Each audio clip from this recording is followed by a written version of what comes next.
Thank you all for joining me on this workshop on SBIR and STTR fundamentals to figure out how to fuel your small business innovation. This workshop is being held in accordance with America's Seed Fund Week. They have a lot of really neat events there. If you're interested, you can check out the SBIR.gov website and see all of the awesome events that were held this week. Awesome. And then also for the presentation or for the workshop, make sure your mics are muted. And if you have any questions, we will have some time at the end for some Q&A, and I'll make sure to write those down for then. All right, the purpose of this presentation is to become familiar with the SBIR and STTR programs, to learn a little bit about the proposal process, and then also to learn about SBIR and STTR proposal development resources that are available nationwide, and also some that are specific to the state of New Mexico.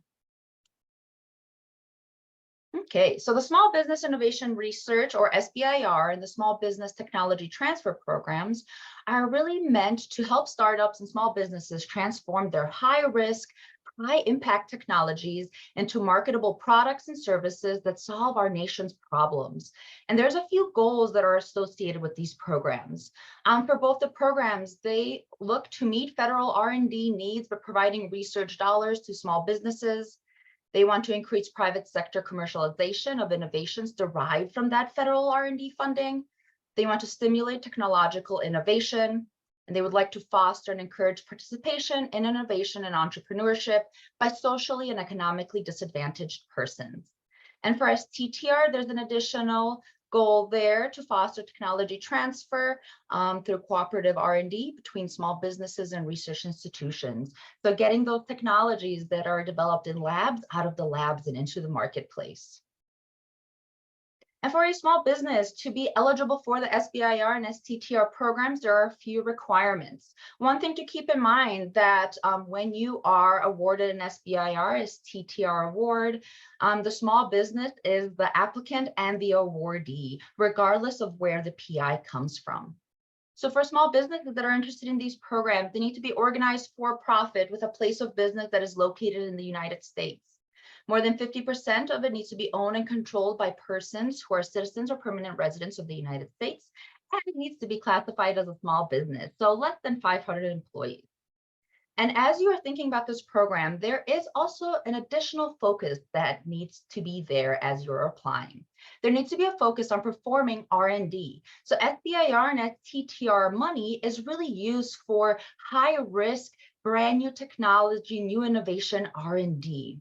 And so this program really shouldn't be for purchasing equipment or commercializing a technology that has already been developed, but we're just going to make a slight change and try to bring it to the marketplace. This isn't always the case. It depends between agencies, what the requirements are, but really think about SBIR, STTR funding to be for high risk feasibility testing. How many times can a small business harness non-dilutive funding to go and test feasibility of a brand new idea that is usually not possible for a small business? So the SBIR and STTR programs are there to help you overcome that financial hurdle and go through feasibility testing. Okay, and so why should somebody be interested in the SBIR and STTR program? One, it's equity-free federal investment in your company. It also allows you to demonstrate the feasibility of your idea. How many times does a small business have access to non-dilutive funding to test the feasibility of a brand new idea? It also allows you to start building your team and build your company up for success. As you're writing your SBIR, STTR proposal, there is a budget section. And in that budget section, you can really start building up a team of experts that you need to move your business and your product forward. You can find follow-up funding through SBIR, STTR. Typically, we assist folks through phase 1, but there's additional phases where you can get funding for different ventures for your product. I'll cover those shortly. It also allows you to map your product and value proposition to your intended customer. You can decide which market you want to tackle first. It reduces the need to self-fund R&D, which is really expensive, and many times small businesses do not have those funds laying around to go through that feasibility R&D. SBIR and STTR also has special IP and data rights that we will talk about briefly. And if you are going through a contracting pathway, which I will cover also later, it positions you to be a sole source government contractor. Okay, brief differences between the SBIR and STTR program. Both of them support R&D and financing of innovative technologies. All STTR agencies are also SBIR agencies. An agency becomes an STTR agency when their extramural budget for research budget exceeds $1 billion a year. So all agencies have the potential to become STTR. They just have to get that extramural budget above that 1 billion mark. This program awards around 7,000 new awards each year. And something, again, to keep in mind as you're going through this process, the small business is always the applicant and the awardee. There are a few differences between the two programs, and I'll cover those briefly here. So for SBIR, you're allowed to partner with a research institution or a sub-awardee, but it is not required. The principal investigator for SBIRs needs to be primarily employed by the small business, so at least more than 50%, and that is on a 40-hour work week. Of the work requirement or allocation of effort for phase 1 with an SBIR, you may outsource up to 33%, and then up to 50% for phase 2. A formal IP agreement is not required, but if you do have a sub-awardee, it's a smart idea to think about how can we protect that intellectual property. There's 11 agencies that participate in the SBIR program, and the program size is on the bottom. STTR is slightly different, but again, has the same idea and the same concepts behind it. But STTR requires a small business to partner with a research institution partner. The idea there is we're going to transfer technology out of a research lab and into the commercial marketplace. For STTR, the PI may be employed by either the small business or the research institution. That is generally true, not always true. There are differences between agencies. There's a lot of nuances, and when I show you all of the participating agencies, you will see why. For STTR, there is a minimum requirement for work. So a minimum of 40% of the work needs to come from the small business, and then a minimum of 30% of the work needs to come from that research institution partner. And then there's an additional 30% that's discretionary, and you can decide where you want to allocate it to. A formal IP agreement is required for STTR. And again, that is just to protect the small business.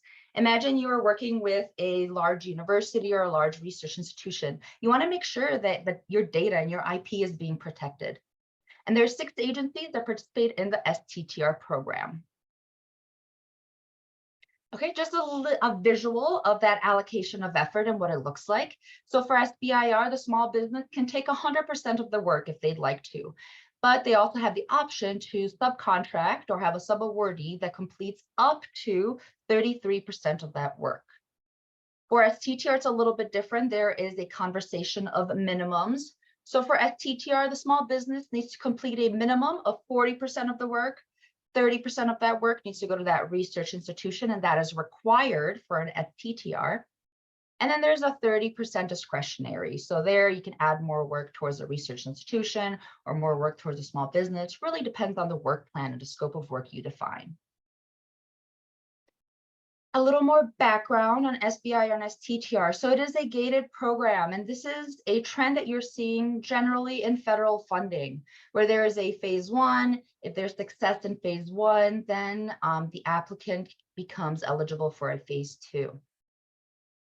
There is also an additional phase called phase 0. So that phase is when the small business is actually going through and writing that proposal for the agencies. When that small business is coming up with that innovative idea, when that small business is bringing together a new team, a team that can deliver a successful project. And for phase 0 assistance, there are FAST sites. So FAST sites are federal and state technology partnership programs. Here we are the FAST site for the state of New Mexico, but many states and territories of the United States now have FAST sites that help you and help small businesses go through this initial proposal writing process. In phase 0, there are other ways of receiving support. We hold accelerators, teaching sessions, there's micro grants, and there's a bunch of other support organizations that are there to help small businesses enter the SBIR and STTR gated program. After you go through that phase 0, you go through some customer discovery, you start writing that proposal. If that proposal gets accepted, you go into phase 1. Phase 1 is really feasibility testing. There, you aren't delivering a prototype, and you don't have to work on every problem that you have that is preventing you from delivering your product to marketplace. For phase 1 feasibility testing, you can identify what are the largest risks or technical objectives or needs that you need to overcome. And you can tackle 3 to 4 of those. Typically with feasibility in phase 1, you want 3 or 4 technical objectives. You don't want to have to work through everything right in that initial phase. And the reason for that is, one, it's only 3 to 12 months of a period of performance, so not a very long time. And those period of performances vary between agencies. And again, you can connect to a FAST site and talk about these period of performances, and we can help guide you. The award ceilings for phase 1 range from $75,000 to $275,000, depending on agency. And there's approximately a 15% success rate for initial submission. That success rate increases as you get support through a FAST site or as you submit more than one time. After a successful phase 1, a small business becomes eligible to apply to phase 2. So a successful phase 1 does not automatically mean that you are going to enter phase 2. There is typically an invitation process or another application process that a small business has to go through. But phase 2 is for that prototype development. So your period of performance increases, generally up to 24 months or 2 years. And the award also increases, either $500,000 to a little bit more than $1.5 million. And there you're working with your program manager within the agency to deliver a prototype that you'll all read on or that you write about in your phase 2 proposal. There, the chance of success increases greatly, so to typically about 50%. Think about it also. So folks that are eligible for phase 2 have gone through phase 1. So the pool of success or potential applicants slightly decreases. Depending on the agency, there is additional follow-on funding for phase 2. Some technology, some hardware, some software cannot be developed in just that 24-month period of performance. Some agencies have additional phase 2s to help create that final prototype. And then finally, we enter phase 3. And phase 3 is really the purpose of SBIR and STTR. Phase 3 is commercialization and commercial sales. There's very limited direct funding for phase 3, and it's not guaranteed. Many times this funding is tied to some sort of matching funding that is required from the small business. But there is no guaranteed SBIR, STTR funding for phase 3. There's a lot of resources during phase 1 and phase 2 for a small business to become ready for phase 3. So there's additional planning that you have to do over this typically 3-year period, 3-year process through SBIR, STTR to get ready for that commercialization piece. And again, this will look very different depending on the agency that you go with. And I'll briefly talk about this in a little bit, but contracting agencies, typically they will buy your product during commercialization or phase 3. With granting agencies, you have to go out there, define and find that customer. Okay, and so participating agencies, there are 11 agencies.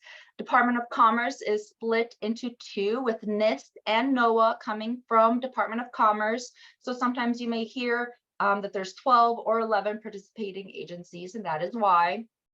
All of these agencies participate in SBIR. So all 12 of these offices or all 11 of these agencies are active in SBIR.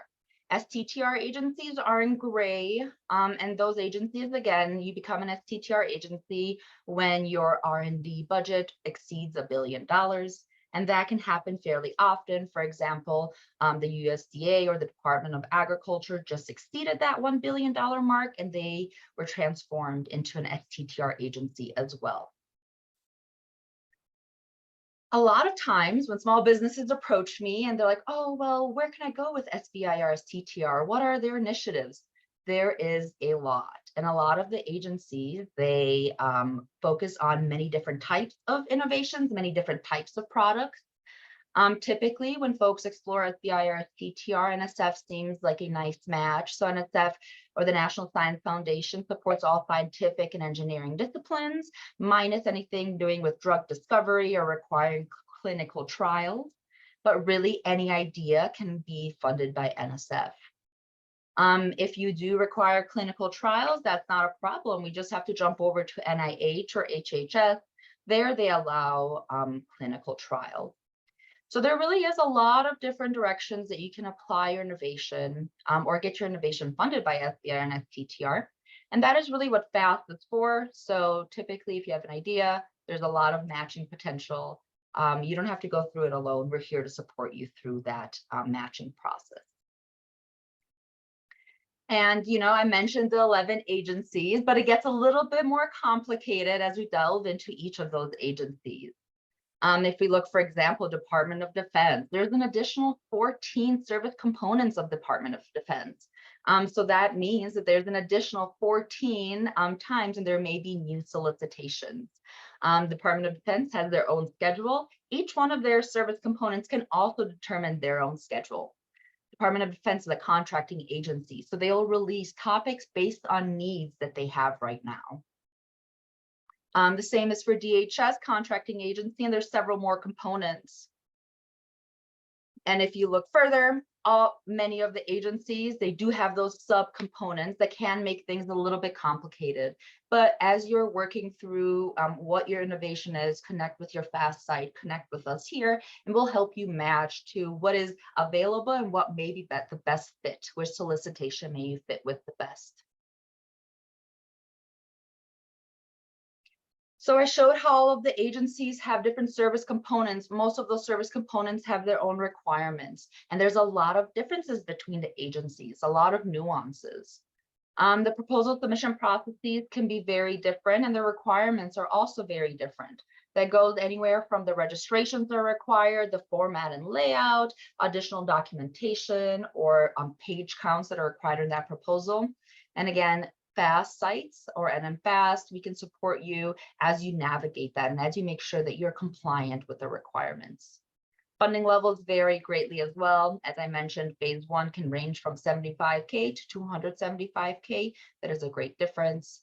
Periods of performance vary. Solicitation releases vary. Some agencies are active all year round. Other agencies just have one release. Some agencies and their program managers are available for communication and for Q&A. Other agencies really aren't available for that kind of connection.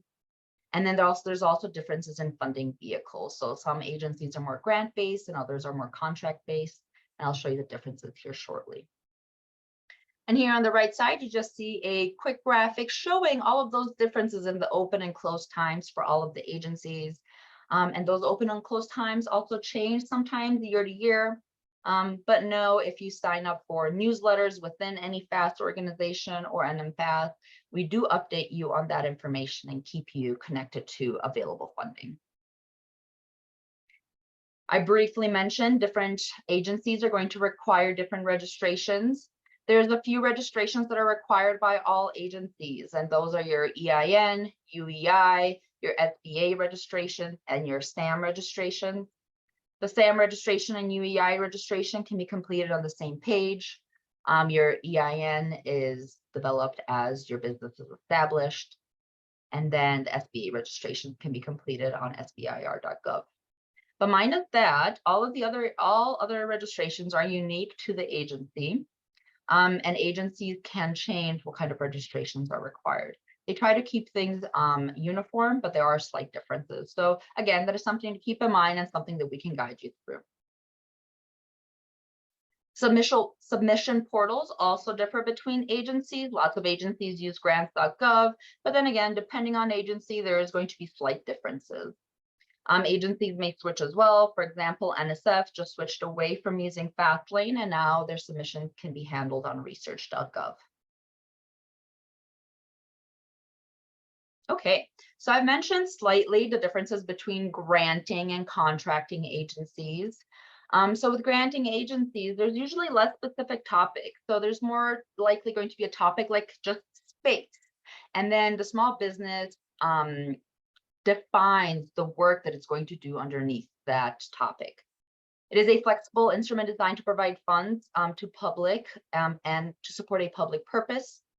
The principal investigator has more freedom in defining scope of work. So imagine your topic is space. You really define the scope of work for how you're going to meet that topic of space. There's more flexibility with the use of funds. It requires the best efforts in research. The questions and answers about solicitations are not made public because there isn't a competition for that contract. And again, just a repeat that applicants really define that scope of work. So you tell the agency, what are you going to be doing? Contracting agencies are a little bit different. There's highly focused topics. There's a binding agreement between the buyer and a seller for goods and services. So contracting agencies, they want to buy your product at the end of your period of performance. So they want to make sure that you're creating that product based on specification and needs that they have. The scope of work is fairly inflexible. For example, I always say DoD is the perfect example of a contracting agency. If you look at their topics, they tell you exactly what they need up to the dimensions of that product. It is very specific. The payments are based on deliverables and milestones that are agreed upon between your contracting officer and the PI. There's a requirement of delivery of those promised goods determined by that contract type or your contract negotiations. And then questions and answers about the solicitation are made public, and then topic managers cannot communicate with you all the time. So typically with contracting agencies, they can only communicate with you during that pre-solicitation or pre-release period. Following that, there is a public Q&A. If you connect with a contracting or program manager or a technical point of contact, and you ask them questions, and if they answer those questions, they think that it gives you a leg up against your competition, because remember, with contracting agencies, you're competing against the other folks for that agency to buy your product at the end. The program manager or technical point of contact can make those questions or ideas public. So make sure that any proprietary information as you are going after contracting awards, make sure that you aren't including proprietary information. And then there, the government defines the scope of work. They want to buy your product at the end, so they tell you exactly what they need. And here's just the difference between the agencies that participate in the contracting avenue versus the granting avenue. Again, Department of Defense is a perfect example of a contracting agency. Almost everything is a contract. We have one agency that kind of is in both avenues. That's Health and Human Services, or NIH is housed under there. They're typically mostly granting. There's a few contracts available, but those are sparse. And then granting agencies, their NSF is really the best example. They have topics as broad as space. They even have a topic called other topics if you don't find something that matches. So the small business is really, really tasked with making sure that they define a very clear scope and the scope matches the initiatives of the agency. Here is just a basic table showing the different award ceilings for phase 1 and phase 2, and then also the different period of performances. These change almost yearly, and always just make sure that as you are going through that proposal writing process, you're keeping track of what the ceiling is and that you're asking for the full amount. The SBIR and STTR program also have special data rights and IP protections. So the small business owns and has the full right and title to the data developed under an SBIR and SBIR award. For STTR, there you have to negotiate and sign an IP agreement before the start of your award to make sure that the small business's IP is protected. Data is protected for a minimum of 20 years from the start of your award. The small business must mark SBIR technical data appropriately. Small business can also mark proprietary data as you're going through your proposal. And again, your fast sites can help you with that. Data rights only apply if you have not protected the technology before utilizing SBIR and STTR. So they usually will ask about any patents or any sort of IP protection that you have in the works. And then the federal government has limited use of this data. But the patent landscape and IP landscape is really, really complicated. And the USPTO holds regular webinars on these topics. SBIR.gov also has a general outline of what to expect. But really, as you are exploring protecting your idea, really make sure that you're speaking to a professional there. You want to make sure that you set yourself up for success. Okay, and then, just kind of touching back on the backbone of the SBIR and STTR program. So it really focuses on innovation and commercialization. And when somebody approaches innovation, innovation doesn't always mean high tech. Some low tech processes or products can be considered innovative. Can you think of a new way or a disruptive way that you can change a process from something different than the status quo? That is innovative. Innovation comes in all shapes and forms, and it can really start anywhere in that product or idea chain. And innovation can range from hardware, software, and it can range also with its application. Next, the other piece of the SBIR and STTR program is that commercialization piece. So commercial merit is one of the founding principles of this program. They don't define how it needs to be commercialized, but it needs to have the potential to be. And the small business can identify that path to market and the strategy how to get there. Also know that if you are going after your initial phase one, the agencies know that this may be your first time talking about commercialization. They know it might not be perfect, but that's okay, because during phase one, there's additional resources there for the small business to go through customer discovery, to go through market discovery, to set themselves up for success during phase three. Okay, and then I will briefly touch on the proposal process, or kind of things to think about as you are evaluating if SBIR and STTR is a good match for you. Okay, the first thing, make sure that you're eligible. Are you a small business that has less than 500 employees? Are you a for-profit business? Unfortunately, nonprofits are not eligible for this. Is it primarily US owned? Is the work going to be done within the US? And then is the PI primarily employed by the small business? If you're going after that SBIR, if you're going after STTR, there are slight nuances there. And then at the same time, as you're developing eligibility, see if you have an innovative idea, develop that innovative idea. Do you have an idea or technology that can respond to one of our nation's needs, one of our agency needs? Start jotting that down. Then when you determine that you're eligible and you have an innovative idea, make sure to complete required registrations. Some of these registrations take a long time to become active, and you don't want to be constrained by a submission window and then have to be held back because registrations aren't complete. So again, there's a few required registrations, including the SAM and UEI registrations. Also, the SBA company registrations are required, but the SBA company registration occurs pretty quickly and can be done on SBIR.gov. And then after that, make sure that you complete all agency-specific registrations. Many of the agency-specific registrations require that UEI number to be active. So I typically coach folks to go through UEI and SAM first, and then dive into the SBA registrations and agency registrations. Next, we recommend to determine topic fit and talk to that agency. So review the solicitation for agency priority problems that need to be addressed, and then see how your innovation solves those problems. And some agencies will allow small businesses to actually connect with those program managers and talk about fit, especially granting agencies, since their topics are so broad, and the program managers are really the ones that control those portfolios of the different topics.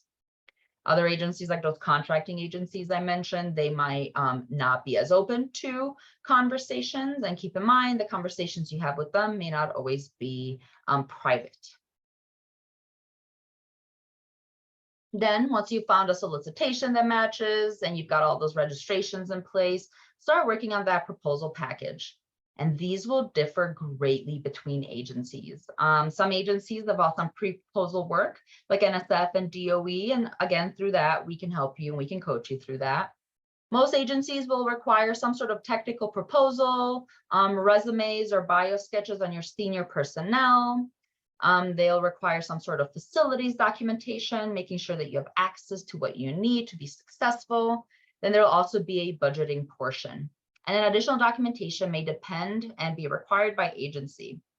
If you're going after STTR, remember that you are going to require communication and support from that research institution that you plan on working with. So in addition to these requirements from the small business, for STTRs, the partner or the research institution needs to submit their own budget and budget justification. Many times that takes a long time, and I've seen small businesses miss deadlines because they're waiting on that research institution to get back to them. So really make sure that you're communicating right as you become interested in the SBIR and STTR program. And if you are looking for an STTR agency, to get that documentation from them as soon as possible. After you've put together your proposal package, find a third-party reviewer to look through your proposal. A perfect source of review are your FAST sites. Or somebody that you were a colleague with a few years ago. They have some background on that information, but aren't 100% tuned in with what's going on. After we reread our proposals a few times, we kind of start predicting what that next word is going to be, and it makes complete sense to us. You want to make sure that you get it looked at by somebody else, so all of those ideas are there and that they're clearly outlined for the reviewers pre-submission and for the reviewers post-submission to understand. And again, at FAST, this is what we do. We love supporting you through that review process. We have a lot of technical writers on our team that have submitted many federal proposals and grants, and we can help you navigate that final review piece. And then finally, submit that full proposal package. It says here, submit at least a day before the application is due. I typically leave a few business days for myself before I submit a proposal package. I've seen where folks wait until that final day and the submission portal shuts down, or there's a lot of traffic and there's difficulty refreshing the page. The agencies will not care that the submission portal is not working. So really make sure to set yourself up for success and to submit it and leave time for yourself if something does go wrong. One thing that I recommend is, as you're working on that proposal package, set up that submission portal profile. There's pieces in there that don't require the technical narrative yet or the budget yet. There's pieces like that cover page. You can submit that right now. And there you can really see what are all of the requirements and really make sure that everything is working, all of your IDs and numbers are connecting. And then the next piece, the most fun part of all of this, is to wait. Award notification can take anywhere from 3 to 6 months. There are some agencies that are switching to a quicker response time because, again, waiting 6 months for R&D is not typically feasible. Some agencies like DoD have reduced their wait time to about a month, but typically you are still going to be waiting for about 6 months for an answer. Okay, and now I'm going to talk briefly about some SBIR, STTR proposal development resources. I've mentioned this a few times, but the SBA funds federal and state technology partnership programs in almost all states and territories now. Here we help small businesses through technical and business support. We have some micro grants that we can support y'all with. We provide outreach. We also provide networking, connectivity to other resource and support organizations for folks that are interested in SBIR and STTR. If you follow this link here, you can find the websites of all the SBIR and all the FAST agencies that support small businesses going through SBIR and STTR. For New Mexico FAST, here's a list of some activities and resources that we provide. We really tailor our services to each client. So every client has a different experience, but we do on a base level provide all of this. But if there's anything else you need, we're more than happy to reach out to contacts, to resources to support you through this process. So know that this is a starting point, but this isn't everything that we do offer. The SBA also has some online tutorials that can be found on sbir.gov. If y'all are interested in IP or data protections, that can be found there as well. There's 18 different courses for you to learn about generally the SBIR STTR program. But again, you can connect with your FAST site to chat about this as well. There's a monthly SBA Innovation Ecosystem Network call. There we talk about policy outreach training and more. We have SBIR program managers, directors, and stakeholders attend, let folks know about new funding opportunities, new things that they're focusing on. They're typically every last Thursday of every month, and here is a link for you to join this.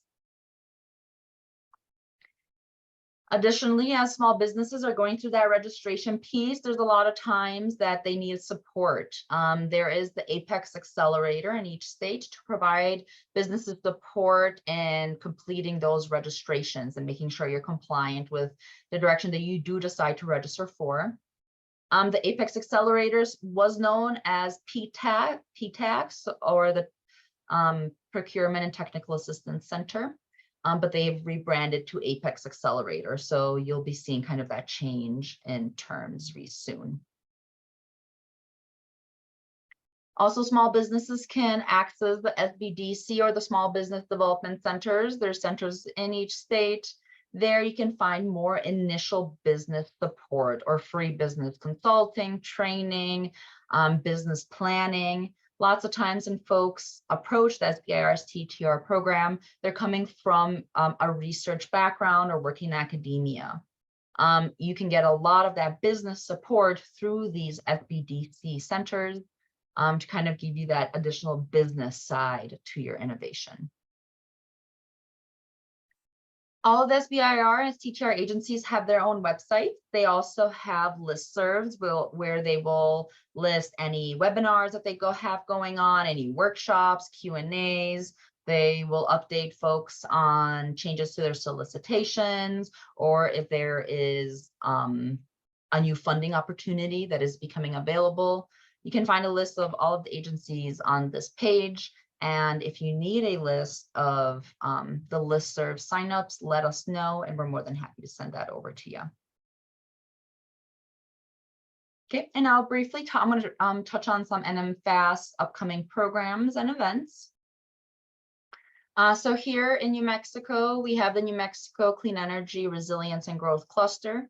This is for businesses from any state that have a stake in the clean energy sector. Our only requirement here is that you can communicate to us how your clean energy innovation or solution is going to make an impact for the state of New Mexico. And through NMSurge, we can provide lots of areas of assistance, including market capture. We can help with technology development through connecting you with our federal lab partners. So we have 2 DOE labs down here, and we can get you connected to those folks for support. We also have teaching sessions. We have a lot of expert advisors that can help you really navigate the clean energy sector. We also will be hosting an SBIR Arrowhead Center SBIR Accelerator, or ACSA. This is a 6-week accelerator that introduces businesses to SBIR and STTR opportunities. Very high level, talking about different agencies, but also talking about those actual differences in the requirements between agencies. There we will, small businesses will receive personalized proposal development support. So if you do find an agency match, we can help you review those proposals. We can help you develop those proposals. This accelerator connects folks to different resources within the state of New Mexico and kind of gets you in the right position to explore SBIR and STTR as a tool for moving your innovation forward. This accelerator starts on June 6th and will be held Tuesdays from 12 to 2 Mountain Time. If you're interested, there's a link for the application. The link will also be shared in our follow-up email. Awesome. But that is the end of the formal portion of the presentation. Thank you for spending some time with us. Now, if there are any questions, please feel free to raise your hand or drop the questions in the chat. Thank you.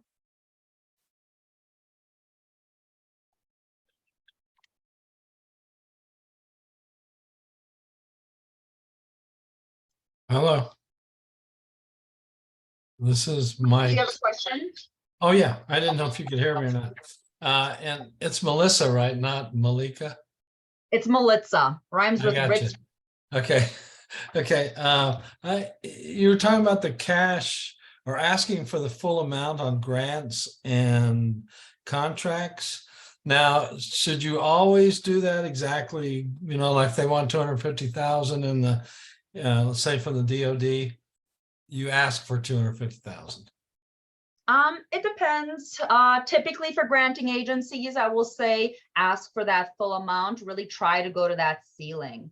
Contracting agencies, slightly different because they want to buy your product, right? And Right. Department of Defense, there really is this big focus on cost saving measures. So if you could save, some money from your budget, especially for phase 2 for that prototyping portion, I would say focus on that. But for phase 1, typically I would say ask for that full amount, especially if you're interested in like a 75,000 ceiling, ask for that full amount. That is already pretty tight.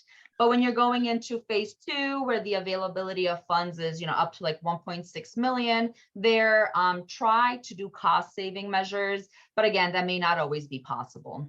Can you submit a phase 2 without going through a phase 1? Because to me, the phase 1 seems more like an idea, and the phase 2 means that you're starting to implement that idea. Yeah, sometimes, not all the time. Typically, you are going to have to go through phase 1 and then be invited to phase 2. Okay, that's what I was wondering. Yeah, there's opportunities for you to be invited to direct to phase 2, but the chance of winning that is probably, I think, like a less than 10%. So I typically tell folks, if we are going to put all of the time into writing a really strong proposal, let's go with something where there's a higher chance of success and then invitation to that larger money pool. Okay, and how long does that usually take for the invitation to that, from phase 1 to phase 2? Yeah, so typically during, depending on agency, some agencies will require you to start applying for phase 2 midpoint or closer to the end of your phase 1. Sometimes you will have the chance to finish up phase 1 and then the phase 2 opportunity becomes active. That really depends on agency, and that's something that we can chat with you one-on-one. Okay, and you can tell us exactly like the phase 1 is strictly just whether it's feasible and what your concepts are, and basically that is there any length to, as far as does it need to be more than a page, or does it need to be 2 or 3 pages? I've dealt with the quad charts and all that. I'm not sure if we're in that same format or not. They differ between agencies, they differ between opportunities. There typically is at least 10-page technical proposal or a narrative. But again, that's kind of like a question, like something me and you can talk about on one-on-one coaching. Okay, that sounds good. Well, thank you very much. It was very informative. Yeah, thank you, Mike. And then there's a question in the chat. If you're already developing a minimal viable product, is it too late for SBIR? Maybe. So that really depends on the agency and which agency you're targeting. Some agencies allow commercial off-the-shelf technology. Some agencies allow a technology to be changed to fit their niche customer. Really depends. And there you best to connect with your FAST site to chat about that. Awesome.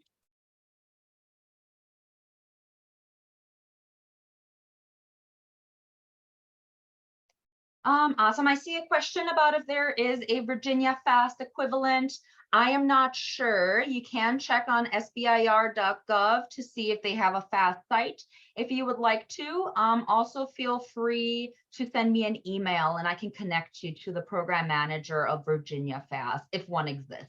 If one doesn't exist, we can find other ways to support you as well.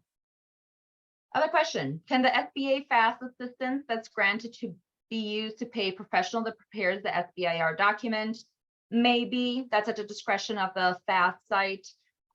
You can send a request via email to your FAST site if you're a client there. And then they have the discretion to determine if funding can be used and which directions you propose.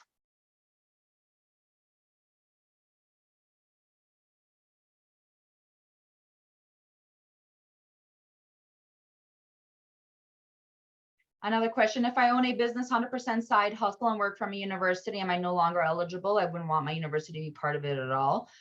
Yes, you can do an SBIR. Just keep in mind that if you're doing SBIR, the PI has to be a minimum of 50% employed, at least 50% employed by the small business. So that is at least 20.1 hours a week. So if your other position allows you to do that, that is okay. But if you're kind of doing it as a side hustle and you're not going to get permission from the university to go part-time there and then part-time at the small business, they will catch that during the negotiation period.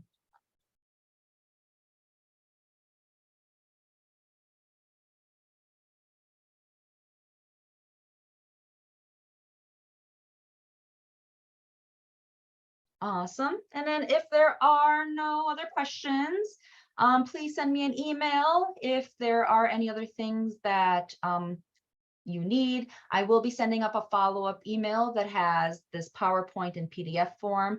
Also, this has been recorded, so I will be sending the recording to you as well. And never hesitate to reach out. If we can't help you in the state of New Mexico, we will find somebody that can help you. Awesome. Have a great day, everyone.